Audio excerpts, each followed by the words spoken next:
So we just read the story The Sun's Shadow by Franz Xavier von Schonwerth in the collection The Turnip Princess. And we'll go ahead and give a little summary and talk about it. Yeah, so Eris wants that and then like I think the sun and the moon and death came to be. Um and then when the sun And he and the ruled moon, the world. yeah, and he ruled the world. Um and then when the sun and the moon grew up, they cast death into a they a corner like Underground underground and into a corner. and and in response, death like killed everything the sun and the moon had created. Um, so after that, it was just like a quarrel between the three of them. So the Titans decided to, Well, then nearly everything perished in a flood. And yeah. then the decided Titans held a meeting. Mhm. So Titans decided to descend onto the earth, and they went to like the mountain with a stone table, and they debated on how the issue should be resolved. Um, So then when that happened, a weasel came out from the underground and licked their eyes. And um, in response to that, the Titans I think they quarreled as well. Um, Yeah, they and decided to take the side of yeah, death, but he refused yes. to kind of give them the final word on the matter. Yeah, he refused to. So in response, they became enraged and he tore off Death's clothes. And when that happened, the the sun took pity on Death and gave him a cloak. Um, so then, and the cloak was so that Death could hide from the Titans. Um, so from that day on, whenever the sun casts its light, there's some shadows because Death is hiding with the cloak. That's right. Yeah. Yeah, so we've already talked some about this story, so you know some of my jumbled thoughts, but what stands out to you about it? Mhm. Well, I did forget one detail, but like Death did mention that since they were a man, they ruled over the sun, so they felt like more powerful or something. Um, Yeah, for it's yeah, one some point in the story. that's the reason he refused to give the Titans the final word on the matter because he was a man and he could rule over the sun anyway, who was a woman. Mm-hmm. Yeah, so I think that part maybe just kind of shows maybe like I guess that's initially kind of thought himself as like higher than the woman, but like with the woman kind of helping him out with the cloak, it kind of shows that there's like a balance there. Yeah. That's kind of needed and natural in the world, and that uh, both the feminine and masculine are actually like complementary to each other. So, Yeah, yeah, it seems like something like that. yeah, And or life and death are complementary or life and violent death, you know. yeah, um, But it's interesting, death was the first ruler, it seems like. But yeah, then the sun and the moon together were able to throw death underground and into a hmm corner. And then he hmm killed off everything that hmm was created by them. And then it became total chaos. And then there was a flood hmm that nearly killed all of them. hmm All. Yeah, so it seems like in this telling, the world is just so violent and chaotic at first, which is interesting. I mean, there was maybe before, at some point in history, before the axial age, before about 1300 BC, there was, I might be getting the dates wrong, but there was like some kind of huge collapse of I think I'm thinking of the Bronze Age collapse. It's a little bit before what I said, but um, there was like a huge collapse of empires and even the human population of the world collapsed. So there is in people's memory, and maybe there were floods at that time, but there is maybe in deep in people's memory, preserved in the mythology, a kind of time of chaos and flooding. But yeah, and then somebody has to come and like govern, right? Make some decisions. Yeah.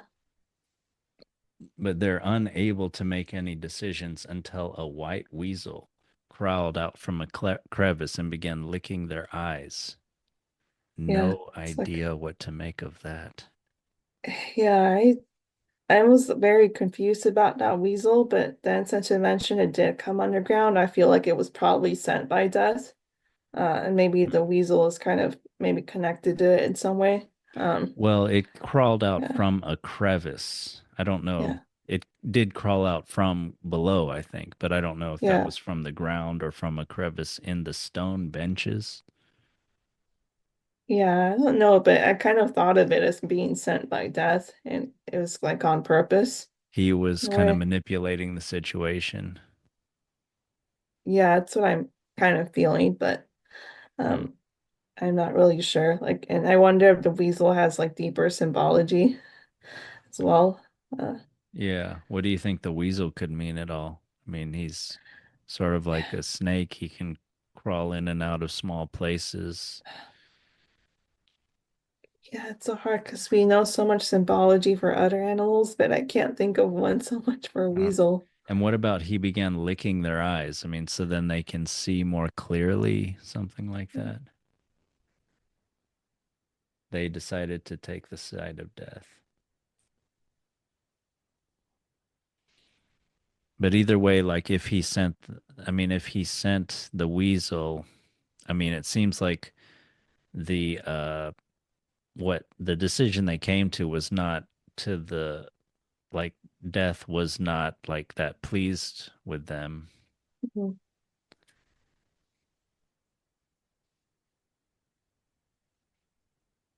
And yeah, he tried to give them the argument, whatever this means, that since he was able to rule over the sun since she was a woman, but maybe that has something to do, yeah, with human relationships between men and Mhm. women. Well, the man will assert his dominance, but then ultimately they come to a sort of compromise and sort of like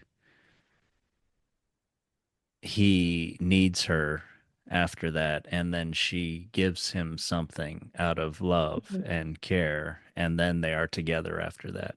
Mhm. Could there be a larger issue of governance there or something? But either way, as I was telling you before, it seems like there's violence, chaos, and imbalance between all of them, and that kills almost all life. But then they come to through like the mediation and the anger and the threat maybe from an outside force, the Titans, then they kind of come together. And yes, as I just said, she has like that caring compassion for him. And then now they are completely together in that Mhm. every time there's light, there's shadow too, you know? Mhm. There's like this complete togetherness that they have. Yeah. And yeah, before, whereas the moon and the sun before had like persecuted death. They'd, driven him underground, driven him into a corner.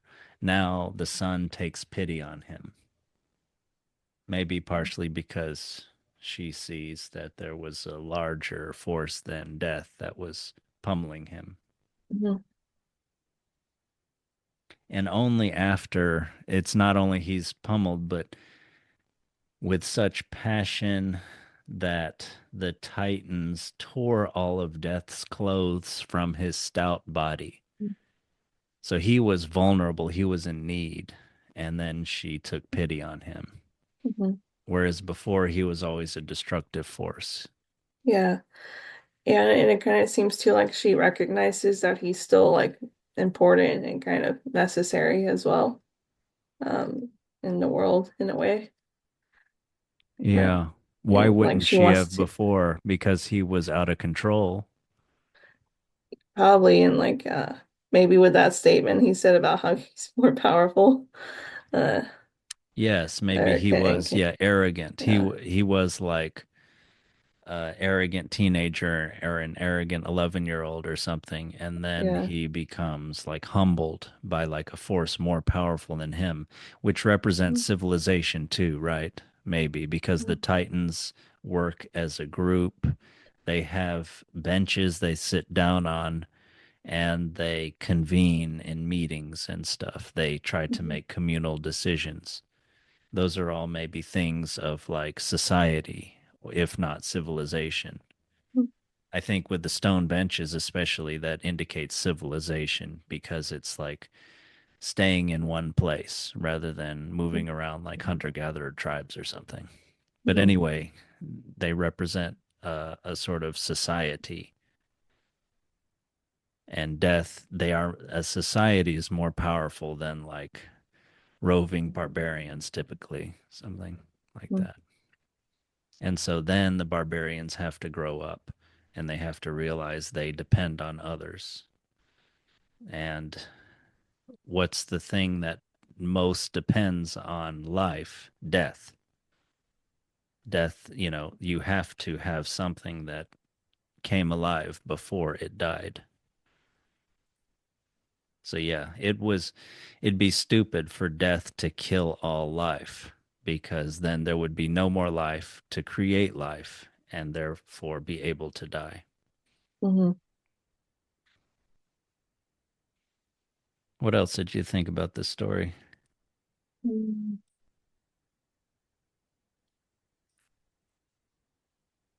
What about death wearing a cape? But I mean, is that just something about showing the ownership of the sun on death? Could be also like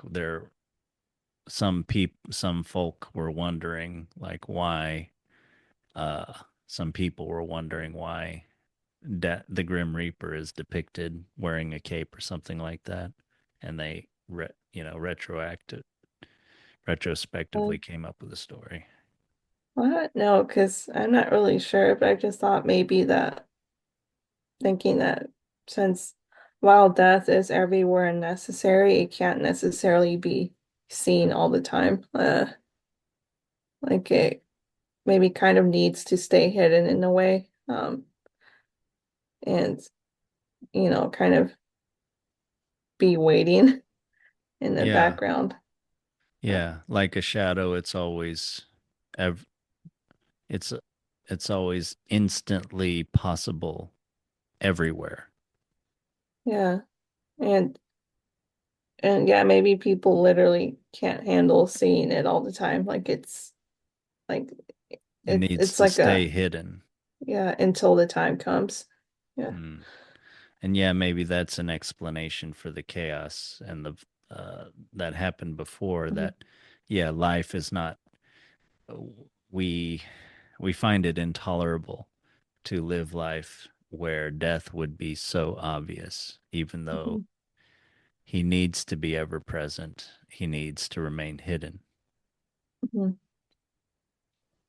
And that maybe has something to do with like, yeah, societal life. Like we as a mhm. society decided to keep death hidden or something like that. Yeah.